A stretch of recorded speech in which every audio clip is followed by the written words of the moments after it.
Continuamos con el análisis de gráfica del movimiento rectilíneo uniforme, acelerado y retardado. Tenemos ahora una gráfica rapidez en función del tiempo. El tipo de movimiento, en este caso en el intervalo de 0 a 1, siempre que sean rectas crecientes, si observamos allí tiene una rapidez de 0 y aumentó hasta 8 metros sobre segundos, hablamos entonces que es un movimiento rectilíneo uniformemente acelerado.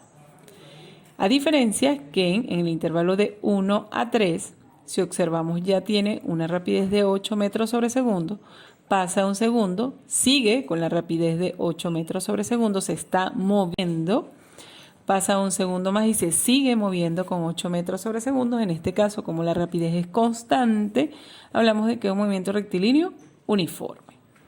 En el segundo ejemplo de la gráfica rapidez-tiempo, tenemos que el tipo de movimiento en el intervalo de 0 a 15 es una recta creciente. Acabo de decir que siempre que sean rectas crecientes es un movimiento rectilíneo uniformemente acelerado. El valor de la rapidez de 0 metros sobre segundos aumenta a, en este caso, 60 metros sobre segundos. En el segundo intervalo de 15 a 40, esa rapidez de 60 se mantiene durante ese tiempo. Como la rapidez se mantiene, sí se está moviendo con rapidez constante, es un movimiento rectilíneo uniforme.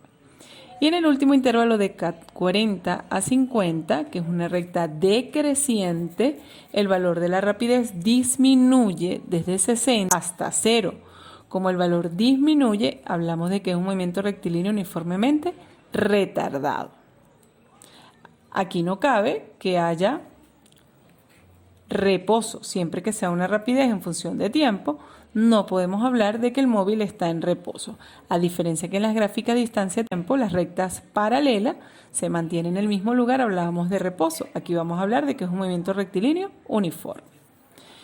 Continuamos con la gráfica número 2 y vamos a graficar la aceleración en cada uno de los intervalos de 0 a 15. Recuerden que la aceleración también la vamos a calcular con la fórmula de la pendiente.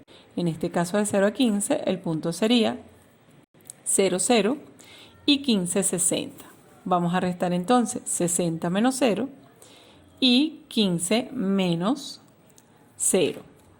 En este caso resultando 60 entre 15, que es igual a 4. Al aplicar la doble C, nos quedaría allí 4 metros sobre segundos al cuadrado. Ese es el valor de la aceleración. En el intervalo de 15 a 40, vemos que estaba en 60 menos 60, 40 menos 15, es 0. Fíjense que la aceleración es 0 porque era un movimiento rectilíneo uniforme, donde la rapidez es constante. Si la rapidez es constante, no tenemos aceleración. No es que no se está moviendo, se está moviendo, pero con una rapidez constante.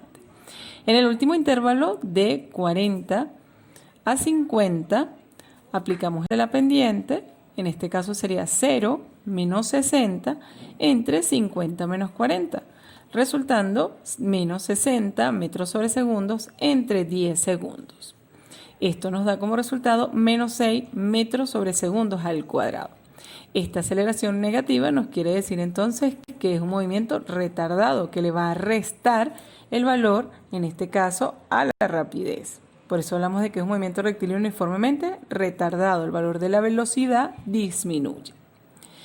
Para calcular la distancia en una gráfica rapidez-tiempo, ahora sí vamos a hacer cálculo. Y se van a utilizar para ellos las fórmulas de áreas. De 3 áreas nada más. Áreas de un triángulo, área de rectángulo y área de un trapecio, que es lo que se puede formar. En el caso del intervalo de 0 a 1, la figura que se forma allí es un triángulo. Aplicamos el área de la figura de un triángulo, que es base por altura entre 2, donde la base, en este caso, sería de 0 a 1, un segundo, y la altura sería, en este caso, 8 metros sobre segundo. Multiplicamos y dividimos entre 2, resultando que la distancia recorrida en ese intervalo es de 4 metros. En el intervalo de 1 a 3, la figura que se forma es un rectángulo. El área de un rectángulo es base por altura. La base en este caso de 1 a 3 hay 2 segundos y la altura serían los 8 metros sobre segundo. Eso nos daría 16 metros. En el último intervalo que vamos a trabajar es de 3 a 5. La figura que se forma es un trapecio. Es base menor más base mayor por altura entre 2. La base menor, en este caso, serían los 8 metros sobre segundos. La base mayor serían los 14 metros sobre segundos. La altura se mide en el tiempo, de 3 a 5 tenemos 2 segundos. Y eso dividido entre 2. Primero resuelvo la suma, es lo primero que debo hacer. 8 más 14 es 22. Y luego lo dividimos y por último lo multiplico, resultando en este caso 22 metros. Son las únicas áreas que se pueden formar. Entonces debemos recordar que en una gráfica distancia-tiempo no realizo cálculo, se lee directamente en la gráfica, mientras que en una gráfica rapidez-tiempo